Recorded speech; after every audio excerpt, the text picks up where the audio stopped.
Film की शुरुआत एक चर्च को दिखाते हुए होती है, जहाँ पर हम देख पाते हैं कि एक लड़की जिसका नाम सारा है, वो अपनी फैमिली के साथ चर्च में स्पीच दे रहे फादर की बात सुन रही थी। फादर कह रहे थे, अगर आपका भगवान के प्रति फेथ स्ट्रांग है तो भगवान आपके लिए बड़े बड़े पहाड़ों को भी हिला सकते हैं। सीन शिफ्ट होता है और हम देखते हैं कि सारा अपने भाई डैनी की फुटबॉल मैच देखने के लिए आई हुई थी। सारा को वहां पर डैनी की गर्लफ्रेंड सिंडी भी ज्वाइन कर लेती है।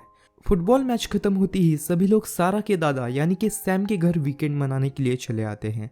कुछ समय बाद सभी बच्चे पास के एक तालाब पर फिशिंग करने के लिए चले जाते हैं।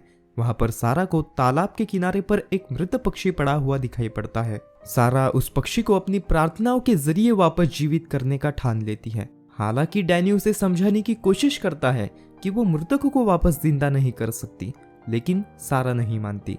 वो अपनी इस बात पर अड़ी रहती है। डैनी और उसकी गर्लफ्रेंड सारा को पीछे छोड़कर खुद फिशिंग करने के लिए आगे बढ़ जाते हैं। इधर सारा उस पंछी को हाथ में लेकर गॉड से प्रार्थना करना शुरू कर देती है। तकरीबन 1 घंटे बाद जब डैनी और उसकी गर्लफ्रेंड लौटते हैं, तब वो ये देखकर आश्चर्यचकित रह जाते हैं कि सारा अभी भी अपने घुटनों पर बैठे हुए प्रेयर कर रही थी।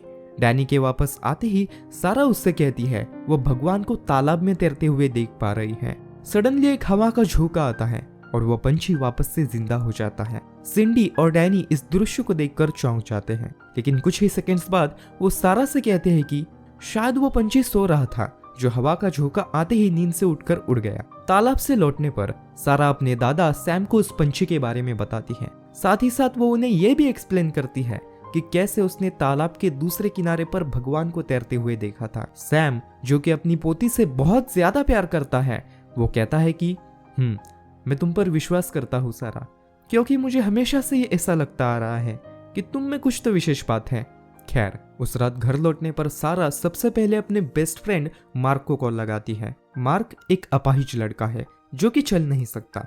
सारा उसके साथ आज घटित हुई घटनाओं को मार्क के साथ साझा करती है, लेकिन एज एक्सपेक्टेड मार्क सारा की बातों पर विश्वास नहीं रखता। थोड़ी देर बाद जब सारा की माँ उसे सुलाने के लिए उसकी रूम में आती है, तब सारा उससे कहती है कि आज मैं बहुत खुश हूँ क्योंकि जल्द ही गॉड मुझे अपने साथ स्वर्ग लेकर जाएंगे। अब इस बात को सुनकर सारा की माँ चिंतित हो जाती है। कुछ घंटों बाद आधी रात में डैनी अपने माता पिता को नींद से उठाकर कहता है कि सारा की तबीयत अचानक ही खराब हो गई है। थैंकफुली सारा के फैमिली डॉक्टर बेन जल्द ही उनके घर पर पहुंच जाते हैं। सारा को बुखार आया हुआ था। डॉक्टर बेन सारा को चेक करके इस नतीजे पर पहुंचते हैं कि शायद उसको स्टमक फ्लू हो गया है, जो कि कुछ ही दिनों में ठीक भी हो जाएगा। डॉक्टर बेन के जाने के बाद सारा के पिता उसके रूम में उसे देखने के लिए चले आते हैं। उन्हें वहां पर सारा ने बनाई हुई एक बहुत ही अच्छी पेंटिंग मिलती है। ये उस गॉड की पेंटिंग थी जिसे सारा ने तालाब के पास देखा हुआ था। 2 दिनों बाद जब सारा अपने दोस्त मार्क के साथ स्कूल से वापस लौट रही थी, तब उसकी मुलाकात अपने भाई डैनी और उसकी गर्लफ्रेंड सिंडी से होती है। तभी वहां पर एक लड़का आकर डैनी से किसी बात को लेकर झगड़ने लगता है। उसी वक्त वहां पर एक कार तेजी से इनकी तरफ बढ़ते हुए आ रही थी। कार को नोटिस कर डैनी एन वक्त पर ब्रॉनर की जान बचा लेता है, लेकिन अनफॉर्चुनेटली इस हादसे में ब्रॉनर का डॉग मारा जाता है। जब ब्रॉनर अपने डॉग की मौत पर रो रहा था, तब सारा आगे आकर उसके डॉग के लिए भगवान से प्रार्थना करने लग जाती है। सरप्राइजिंगली डॉग जीवित होकर सारा के साथ खेलने लग जाता है। ये मिरेकल देखकर सभी लोग चौंक जाते हैं, मार्क भी। थोड़ी देर बाद मार्क सारा से रिक्वेस्ट करता है कि वो अपनी इस पावर्स का इस्तेमाल कर उसे ठीक कर दे। हालांकि सारा थोड़ी कंफ्यूज थी कि शायद वो उसे ठीक ना कर पाए, लेकिन वो ये सोचकर मान जाती है कि एटलीस्ट कोशिश करने में क्या ही हर्ज है। दूसरे दिन मार्क के पेरेंट्स उसे रेगुलर चेकअप के लिए डॉक्टर बेन के क्लिनिक में ले जाते हैं। चेकअप के दौरान डॉक्टर बेन नोटिस करते हैं कि मार्क के पैरों की उंगलियां हिल रही थी। इस दृश्य को देखकर डॉक्टर बेन सरप्राइज्ड हो जाते हैं। डॉक्टर बेन मार्क के पैरों की उंगलियों को हिलता हुआ देख खुश तो थे, लेकिन उन्हें अभी भी ऐसा ही लग रहा था कि मार्क का फिर एक बार अपने पैरों पर चलना इम्पॉसिबल है। थोड़ी देर बाद जब मार्क अपने पैरों पर चलते हुए डॉक्टर बेन के सामने आता है, तब वो ये देखकर कंप्लीटली शॉक्ड रह जाते हैं। मार्क इस बात का क्रेडिट सारा को देते हुए सभी को सारा की शक्ति के बारे में बताता है। इसी बीच डॉक्टर बेन से मिलने आई हुई एक मीडिया पर्सन इस न्यूज को अपने चैनल पर कवर करने का फैसला करती है। न्यूज में आते ही सारा पूरे शहर में फेमस हो जाती है। अगले सीन में हम देखते हैं कि पादरी और डॉक्टर बेन सारा से मिलने के लिए उसके घर आए हुए होते हैं। जब वो दोनों सारा को बताते हैं कि मार्क आश्चर्यजनक रूप से अब चल पा रहा है, तब सारा इस बात को सुनकर बहुत ही खुश हो जाती है। उसकी प्रार्थना सुनने के लिए वह भगवान को धन्यवाद कहती है। पादरी सारा से पूछता है कि उस दिन आखिरकार उस तालाब के किनारे पर क्या हुआ था, जिस पर सारा उसे उस दिन उसके साथ घटित हुई हर एक घटना विस्तार से बताती है। डॉक्टर बेन सारा की इन बातों से कन्विंस्ड नहीं होते। जहां पादरी मान रहे थे कि सारा के ऊपर भगवान की कृपा है, वहीं दूसरी ओर डॉक्टर बेन मान रहे थे कि सारी घटनाएं सिर्फ एक कोइंसिडेंस है। डॉक्टर बेन सारा के पिता से उसे जल्द ही हॉस्पिटल में भर्ती करना होगा यह कहकर निकल जाते हैं। जब सारा के पिता उससे मिलने के लिए उसके रूम में जाते हैं, तब वो देखते हैं कि सारा किसी लड़की की पेंटिंग बना रही थी जो कि एक घोड़े पर बैठी हुई थी। पिता के पूछने पर सारा बताती है कि ये लड़की जिसकी वो पेंटिंग बना रही है वो उसके सपनों में आती है। सीन चेंज होता है और हम एक लड़की को देखते हैं जिसका नाम थेरिसा होता है। थेरिसा एक कैंसर पेशेंट है। थेरिसा जल्द ही मरने वाली थी। इस वजह से थेरिसा के पेरेंट्स उसे सारा के पास ले जाने की सोचते हैं। दूसरे दिन हम देखते हैं कि शहर के कई सारे लोग अपने अपाहिज बच्चों का इलाज करने हेतु सारा के घर आए हुए थे।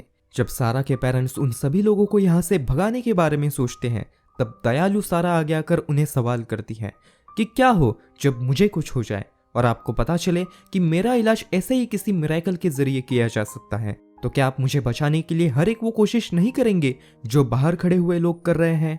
सारा के इन सवालों को सुनकर उसके माता पिता निशब्द हो जाते हैं। सारा दरवाजा खोलकर लोगों की मदद करने के लिए बाहर आती है। बाहर आते ही वो थेरिसा को नोटिस करती है। उसे ये समझने में देर नहीं लगती कि ये वही लड़की है जो कि उसके सपनों में आया करती है। सारा आगे आकर थेरिसा के हाथ अपने हाथों में लेकर उसे हील करने का प्रयास करने लगती है। कुछ ही सेकंड्स में थेरिसा ठीक भी हो जाती है। इसके बाद वो सभी बच्चों को ठीक करती है जो कि उसे इलाज कराने के लिए आए हुए थे। एक साथ इतने सारे बच्चों को ठीक करने के चलते सारा की तबीयत बिगड़ जाती है।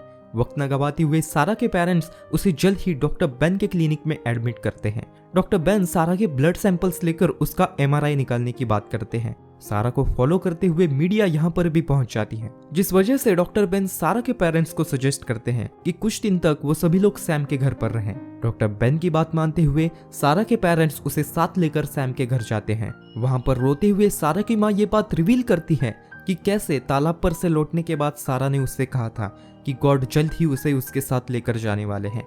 खैर, अगली सुबह हम देखते हैं कि डॉक्टर बेन और पादरी सैम के घर सारा के पेरेंट्स से मिलने के लिए आते हैं। डॉक्टर बेन उन्हें बताते हैं कि सारा को ब्रेन ट्यूमर है, जिसके चलते वो जल्द ही इस दुनिया को छोड़कर चली जाएगी। सारा की माँ इस बात को सुनकर रोने लग जाती है। सारा, जो कि अब तक इनकी छुपकर बातें सुन रही थी, सडनली रूम में एंटर होती है। वो अपनी माँ को शांत करने की कोशिश करती है। वो कहती है कि मुझे हॉस्पिटल नहीं जाना, बल्कि मुझे तालाब के उस किनारे पर ले चलो जहां पर मैंने पहली बार गॉड को देखा था। मैं उनसे रिक्वेस्ट करूंगी कि मुझे जीने के लिए थोड़ा और वक्त दे दीजिए। सारा अपनी माँ से बात कर ही रही थी कि तभी उसकी तबीयत फिर एक बार बिगड़ने के चलते वो बेहोश हो जाती है। सारा के मना करने के बावजूद भी उसके पेरेंट्स उसे लेकर हॉस्पिटल चले जाते हैं।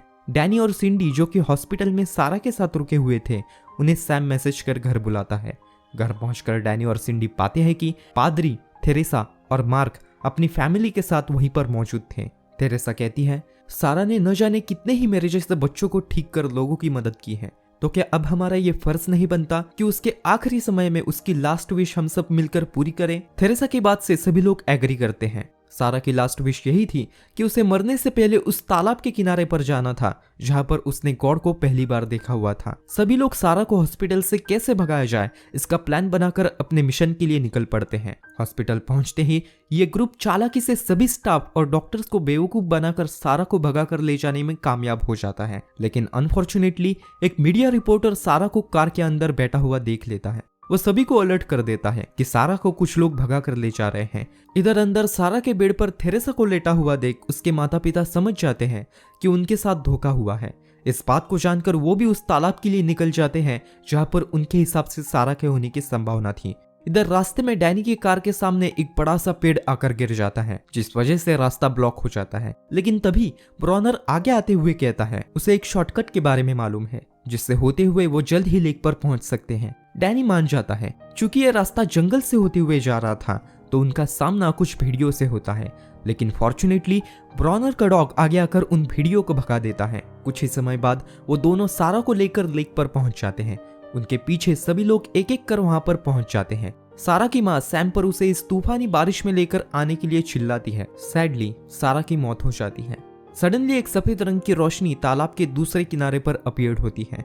कुछ ही सेकंड्स बाद सारा की आत्मा उसकी बॉडी से निकलकर उस रोशनी की तरफ बढ़ने लगती है। सारा की आत्मा आगे जाकर गॉड का हाथ थाम लेती है। वहां पर उपस्थित सभी लोग इस नजारे को देखकर हैरान हो जाते हैं। वो सारा को आखिरी बार अलविदा कर वहां से उसकी बॉडी को घर ले आते हैं। सारा के कमरे में तभी डैनी को उसने बनाई हुई एक पेंटिंग मिलती है, जिसमें सारा गॉड का हाथ थामी हुई दिख रही थी। डैनी सभी को वो पेंटिंग दिखाता है। इसका मतलब ये था कि सारा पहले से ही जानती थी कि आगे क्या होने वाला है। कुछ समय बाद डैनी को एक और पेंटिंग मिलती है, जिसमें सारा स्वर्ग से वापस रियल वर्ल्ड में आती हुई दिख रही थी।